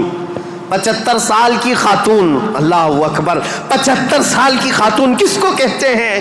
عمر کا وہ پڑاؤ جس میں بوڑھا اپنے اعضاء سے مجبور ہو جاتا ہے اور اس کے پٹھے جواب دے جاتے ہیں, چلنا پھرنا دوبھر ہو جاتا ہے. لیکن قسم خدا کی جب میں یہ روایت پڑھتا ہوں کہ جب رسول کریم صلی اللہ تعالیٰ علیہ وسلم 3000 فٹ اونچی پہاڑی غار ہرا میں جا کر عبادت کرتے تھے, کبھی 2 دن تک نہیں آتے تھے, تو 75 سال کی یہ خاتون دن میں 2 مرتبہ پہاڑی پر جاتی تھی کھانا لے کر کے اور اترتی تھی. آج میں بتاؤں ہم جیسوں کی جوانی میں 1 مرتبہ پہاڑ پر چڑھ کر کے آ جائیں 8 دن تک پٹھے درد کرتے ہیں, پیر درد کرتے ہیں. میں سمجھ نہیں پاتا وہ خدیجۃ الکبریٰ کی وفا شعاری کو دن میں 2 مرتبہ اپنے نبی پاک اپنے رفیق حیات کے لیے اوپر جاتی تھی, نیچے آتی تھی. کبھی رسول اللہ پہاڑ سے اتر رہے ہوتے, حضرت خدیجہ گھر کے باہر آ کر کھڑی ہوتی, کڑی دھوپ ہوتی, سورج کی تمازت ہوتی, لوگ چلتے پھرتے کہتے خدیجہ اپنے شوہر کا انتظار کر رہی ہو؟ کہتی ہاں میرے شوہر پہاڑ سے اتر رہے ہیں, غار ہرا سے آ رہے ہیں. اس وقت لوگ کہتے خدیجہ اندر چھاؤں میں بیٹھو, انتظار کرو, ان کے آنے میں کافی وقت ہے. خدیجہ کہتی میرا دل گوارا نہیں کرتا میرا شوہر دھوپ میں اتر رہا ہو اور ان کی عورت چھاؤں میں بیٹھی رہے. جب تک وہ دھوپ میں اترتے رہیں گے میں دھوپ میں کھڑی رہوں گی. یہ وفا شعاری ایسی تھی. آپ کو پتا ہے سب سے پہلی وہی قرآن کی جو غار ہرا میں آئی ہے, جبرائیل امین لے کر کے آئے ہیں. اسلام کی تاریخ میں اگر یہ نہ بتائیں تو ابتدا ہی نہ ہوگی, کیونکہ رسول اللہ صلی اللہ تعالیٰ علیہ وسلم جب 40 سال کی عمر میں تھے غار ہرا میں جا کر عبادت کرتے, جبرائیل امین آئے قرآن کی آیتیں لے کر اور حضور سے کہا اقرا. حضور نے کہا ما انا بقاری, میں نہیں پڑھوں گا. وہ کہتے تھے پڑھو, حضور کہتے میں نہیں پڑھوں گا. سینے سے سینہ لگا کر دبوچتے تھے. 3 مرتبہ ہوا, 4تھی مرتبہ کہا اقرا بسم ربک الذی خلق, پڑھو اس رب کے نام سے جس نے پیدا کیا ہے. رسول محترم صلی اللہ تعالیٰ علیہ وسلم نے پڑھنا شروع کیا اور پھر آیتیں سب سے پہلے جو آئی ہیں اسلام کی ابتدا نور الہی کا ظہور ہے, نور الہی کا نزول ہے, اللہ کا کلام اتر رہا ہے پہاڑ پر, پہاڑ کی چوٹیوں پر, جس کو آج بھی جبل نور کہا جاتا ہے. نور کی پہاڑی جہاں نور اترا, نور کا پہاڑ ہے, اور کس پر اترا؟ جس پر اترا وہ نور علی نور ہے. قرآن کی آیتیں آئیں، اقرأ بسم ربک الذی خلق خلق الانسان من علق اقرأ وربک الاکرم الذی علم بالقلم علم الانسان ما لم یعلم. یہ 5 آیتیں دے کر جبرائیل امین چلے گئے. رسول پاک صلی اللہ تعالیٰ علیہ وسلم پر جو وحی آئی تھی اس کا اثر ایسا تھا، سخت ٹھنڈیوں کے دن تھے، موٹے موٹے پسینے کے بوند پیشانی سے نکلتے تھے. جب رسول پاک تشریف لائے پہلا واقعہ دیکھا تھا حضور نے، پہلا واقعہ تھا جبرائیل امین اس طرح آیتیں لے کر آئے. یہ آیتیں اترنا آسان بات نہیں. قرآن خود کہتا ہے، میرا مولا فرماتا ہے اگر ہم یہ پہاڑوں پر اتار دیتے پہاڑ ریزہ ریزہ ہو جاتے، ٹکڑے ٹکڑے ہو جاتے، لیکن قلب مصطفیٰ نے اس کا بوجھ اٹھا لیا ہے. رسول اللہ کے دل نے اس امانت کو اٹھایا تھا، لیکن چل کر کے دنیا کا وہ پہلا انسان، دنیا کی وہ پہلی شخصیت ہے جس کو قرآن سنایا میرے آقا نے، وہ کوئی اور نہیں، ام المومنین سیدہ خدیجۃ الکبریٰ ہے. آئے رسول پاک صلی اللہ تعالیٰ علیہ وسلم، گھر آتے ہی فرمایا میرے پاس ایک فرشتہ آیا، سینے سے سینے لگایا اور اس نے یہ آیتیں اللہ کی طرف سے سنائی، مجھے کمبل اڑاؤ، زمیلونی زمیلونی، بار بار کہتے مجھے کمبل اڑاؤ، سخت ٹھنڈیاں لگ رہی ہیں. سیدہ خدیجۃ الکبریٰ کی باتیں یاد رکھو، تاریخ میں آج بھی لکھی ہوئی ہیں. ڈھارس بندھانے والی، تسلی دینے والی، حوصلہ دینے والی خاتون ہو تو زندگی کمال کی ہے. عزیزان گرامی کہتی ہیں اے محمد عربی صلی اللہ تعالیٰ علیہ وسلم، اے اللہ کے رسول، آپ یتیموں کا بوجھ اٹھاتے ہیں، آپ بیواؤں کی مدد کرتے ہیں، آپ کمزوروں کا ہاتھ پکڑتے ہیں، آپ کے ساتھ کبھی برا ہو ہی نہیں سکتا. یہ جو اترا ہے وہ آپ کی بھلائی کے لیے ہے. ان قریب آپ دیکھیں گے زمین و آسمان کی ساری چیزیں اللہ تعالیٰ آپ کے لیے مسخر فرما دے گا. یہ خدیجۃ الکبریٰ رضی اللہ تعالیٰ عنہ کی حوصلہ افزائیاں تھی. یہاں سے میرے آقا صلی اللہ تعالیٰ علیہ وسلم پھر مکہ تشریف لائے، اور آپ کو پتہ ہے سب سے پہلے مکہ مکرمہ میں اب تاریخ اسلام کی شروعات ہے. تاریخ اسلام کی شروعات ہے. اسلام کی تاریخ سے پہلے میں نے اتنا بیک گراؤنڈ بتا دیا، تاریخ بتا دی، حالات بتا دیے، سیاسی حالات، مذہبی حالات، اخلاقی حالات. اب جو شروعات ہوئی وہ کہاں سے؟ غار حرا سے شروعات ہوئی. اور اس کے بعد سب سے پہلے گھر آئے میرے آقا، اور سب سے پہلا مسلمان جو اسلام میں داخل ہوتا ہے وہ کوئی اور نہیں، ام المومنین خدیجۃ الکبریٰ. گھر والی سب سے پہلے اسلام میں داخل ہوئی ہیں. روایتوں کی تطبیق کے اعتبار سے الگ الگ مفسرین محدثین نے بیان کیے. سب سے پہلے اسلام لانے والوں میں صدیق اکبر بھی ہیں، مولا کائنات بھی ہیں، اور حضرت خدیجہ بھی ہیں، حضرت زید بھی ہیں، حضرت بلال بھی ہیں. سب کی کیٹیگری کے حساب سے ان کو اول درجے میں رکھا گیا. عورتوں میں سب سے پہلے حضرت خدیجہ، بچوں میں مولا کائنات. بہرحال سب سے پہلا جو اسلام شروع ہو رہا ہے وہ حضرت خدیجہ خود کے گھر سے رسول اللہ نے شروع فرمایا، اور اس کے بعد پھر مکہ والوں کو جمع فرمایا. مکہ کے سارے لوگ حضور کی بڑی عزت کرتے تھے، لوگ اپنی امانتیں حضور کے پاس رکھتے. آپ کا لقب تھا امین اور صادق. لوگ آپ کو امین کہہ کر پکارتے یا صادق کہہ کر پکارتے. اپنے مشوروں میں حضور کو دیکھتے تھے تو خوشیوں سے پھولے نہیں سماتے تھے. وہ کہتے کہ اگر محمد کسی مجلس میں بیٹھ جائے تو اللہ کی رحمت ہی رحمت ہے. اس وقت بھی عرب حضور صلی اللہ علیہ وسلم کا بڑا احترام کرتے، بڑی عزت کرتے. اس دن حضور نے جیسی دعوت دی پورا مکہ ٹوٹ پڑا، سب آ گئے. حضور نے سب سے پہلے ان سے سوال کیا، اے مکہ والو، اگر میں یہ کہوں اس پہاڑ کے پیچھے ایک فوج ہے جو تم پر حملہ کرنا چاہتی ہے تو تم کیا کہو گے اس بات پر؟ سارے لوگوں نے ایک آواز میں جواب دیا، اے محمد، آج تک آپ نے کبھی جھوٹ نہیں کہا ہے. اگر آپ یہ کہیں گے تو ہم صرف یقین ہی نہیں کریں گے بلکہ ہم تو اس فوج سے لڑنے کی تیاری بھی کریں گے. اتنا ہمیں یقین ہے آپ کی بات پر کہ ہم اس فوج سے لڑنے کی بھی تیاری کریں گے جس کے بارے میں آپ کہہ رہے ہیں پہاڑ کے پیچھے فوج ہے. رسول کریم صلی اللہ تعالیٰ علیہ وسلم نے فرمایا، تم جب میرے بارے میں اتنا یقین کا اعتقاد رکھتے ہو تو سنو، اب میں یہ نہیں کہنا چاہ رہا کہ اس پہاڑ کے پیچھے فوج ہے جو تم پر حملہ کرنا چاہتی ہے، بلکہ اب میں یہ کہتا ہوں، سنو غور سے، کہ میں اللہ کا نبی ہوں، آخری رسول ہوں، اور دین اسلام لے کر کے آیا ہوں. اللہ ایک ہے، اللہ کے علاوہ کسی کی عبادت نہیں کی جائے گی. کوئی خدا نہیں ہے سوائے اللہ کے۔ یہ پہلا جبل ابو قبیس کے قریب فاران کی چوٹیاں پہاڑی کے پاس میرے آقا نے صفا مروہ کے دامن میں مکہ والوں کو جمع کیا تھا۔ پہلی آواز میرے آقا کی زبان سے گونجی تھی، لا الہ الا اللہ محمد رسول اللہ۔ اب لوگوں کو دیکھنے کا وقت تھا۔ ظاہر سی بات ہے، میں نے عرب کی طبیعت پہلے سے بتائی، اکھڑ مزاج، سخت مزاج، نخوت بھرا ہوا، کبر تکبر بھرا ہوا۔ کب وہ ایکسپٹ کرتے؟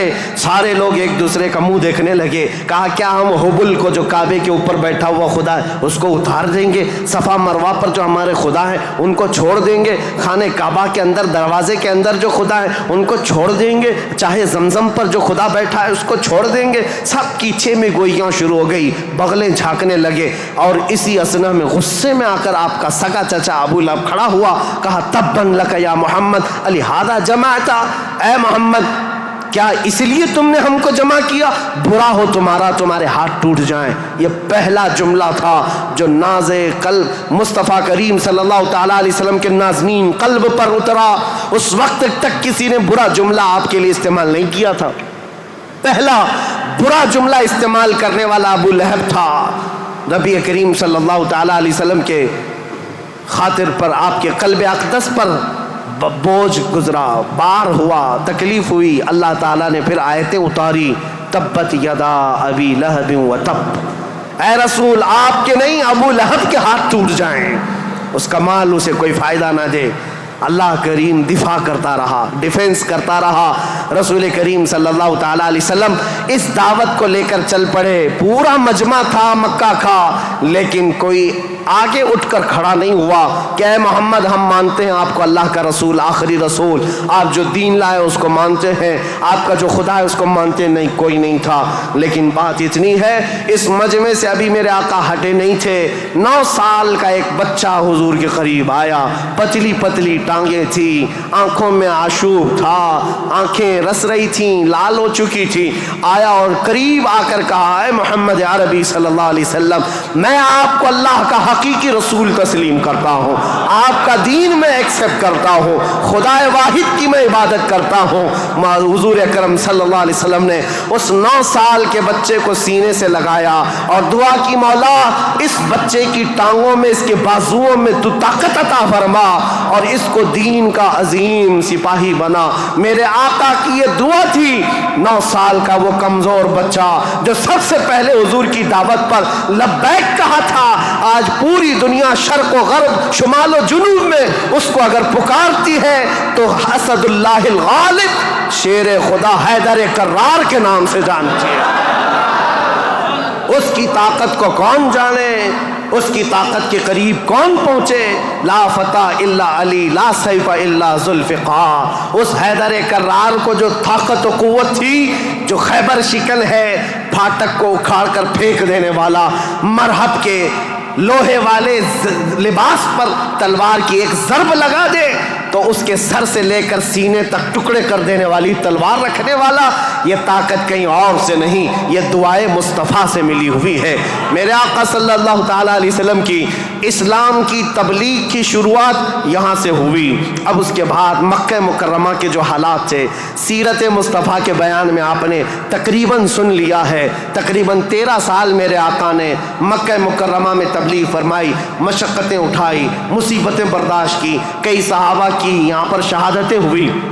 یہاں پر حضرت سمیہ کا قتل ہوا ہے، حضرت عمار بن یاسر کو یہاں پر مارا گیا، حضرت یاسر کو جلایا گیا، اور یہاں پر حضرت خبیب بن عدی، حضرت زید بن دسنا، حضرت خباب بن عرت، ان کے مسلے کیے گئے تھے، کان کاٹے گئے، ناک کاٹے گئے، ان کی زبانیں کاٹی گئی، ان کے ہاتھ پیر کاٹے گئے اور ان کو پھانسی پر چڑھایا گیا۔ یہ ساری تکلیفیں میرے آقا نے برداشت فرمائیں۔ 13 سال تک بلال حبشی کو تو پیروں میں رسی ڈال کر کے مکہ والے کھینچتے تھے، بدماش لڑکے پورے مکہ کی گلیوں میں گھماتے۔ ان کا آقا جو امیہ تھا وہ آپ کے سینے پر گرم سل رکھتا، گرم ریت پر آپ کو سلایا جاتا۔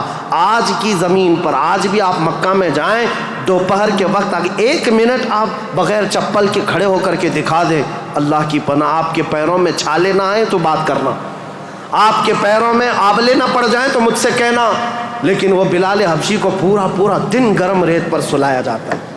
پیٹھ گل گئی تھی اور ان کے پیٹھ سے گوشت نکل کر کے چربی میں تبدیل ہو گیا, چربی نکل گئی تھی, ریڑھ کی ہڈی دکھتی تھی. یہ حضرت بلال کے ساتھ ہوئے. یہ باتیں اس لیے میں عرض کر رہا ہوں, ان ظالموں کو آج صرف حضور کی جنگیں نظر آتی ہیں. حضور پاک کے ساتھ مکہ والوں نے جو دہشت گردی کی تھی, جو آتنک مچایا تھا, وہ کیوں نہیں بیان کرتے؟ 13 سال تک تلوار نہیں اٹھائی, نہ تلوار اٹھانے کا حکم دیا. 13 سال برداشت کیے, سوشل بائیکاٹ بھی برداشت کیا, حضور نے پتے کھائے, چمڑے ابال کر کھائے, سب برداشت کیا. پھر ہجرت بھی کیا, اپنا وطن بھی چھوڑا. اب مدینہ طیبہ تشریف لے گئے. اب یہاں سے اسلامی حکومت کی اسٹیبلشمنٹ ہوتی ہے, بنیاد رکھی جاتی ہے. اور میرے دین کی بنیاد جہاں رکھی گئی وہ بہت بڑا کروڑوں کا بنایا ہوا پارلیمنٹ نہیں تھا, وہ کھجور کے چھالوں سے, کھجور کے پھڑ سے بنایا ہوا چھپر کا ایک چھوٹا سا گھرانہ جس کو مسجد نبوی کہا جاتا ہے. یہ مسلمانوں کا مرکز تھا, یہ پارلیمنٹ تھا میرے آقا کے. یہاں سے اسلام کی حکومت کا آغاز ہوتا ہے, یعنی اسٹیبلشمنٹ جو ہوئی. اب یہاں سے رسول اللہ صلی اللہ علیہ وسلم نے باضابطہ بادشاہوں کو اسلام کی تبلیغ دی. لوگ جوک در جوک اسلام لاتے رہے, اور اس کے بعد اسلامی فتوحات بھی ہوئیں, غزوات ہوئے, جنگیں ہوئیں. نبی کریم صلی اللہ تعالیٰ علیہ وسلم کا یہ جو مدنی دور ہے حضور کا, یہ بڑے سنہرے ابواب میں لکھا گیا. وہ ہجرت کا 8واں سال تھا. انشاءاللہ العزیز کل میں حضور اکرم صلی اللہ علیہ وسلم کے مدنی دور کے آخری حالات اور پھر حکومت کا جو اسٹیبلشمنٹ ہے اور اس کے بعد خلافت کا آغاز, جو خلافت کی تاریخ ہے, کیسے خلافت قائم ہوئی, کس طرح سے خلافت کے لیے معاملات آئے, انشاءاللہ تاریخ اسلام کی آگے کی اور بنیادیں آپ کے سامنے رکھیں گے. اور پھر میرے آقا کا میں نے ذکر کیا ہے, ہماری ہمت اب جواب دے رہی ہے. پسینے آ گئے, تھک گئے ہیں. سن کر کے ہو سکتا ہے کوئی نہ تھکے, بول کر کے میں نہ تھکتا ہوں, لیکن بات طبیعتوں کی تقاضے کی ہے. حضور کا ذکر ایسا ہے, میرے آقا کا ذکر ایسا ہے جس پر کل میں نے جو شعر کہا تھا وہی آج کہتا ہوں. جو کچھ بیاں ہوا وہ آغاز باب تھا, یہ قصہ لطیف ابھی نہ تمام ہے, لیکن رضا نے ختم سخن اس پہ کر دیا. خالق کا بندہ خلق کا آقا کہوں تجھے, وہ آخر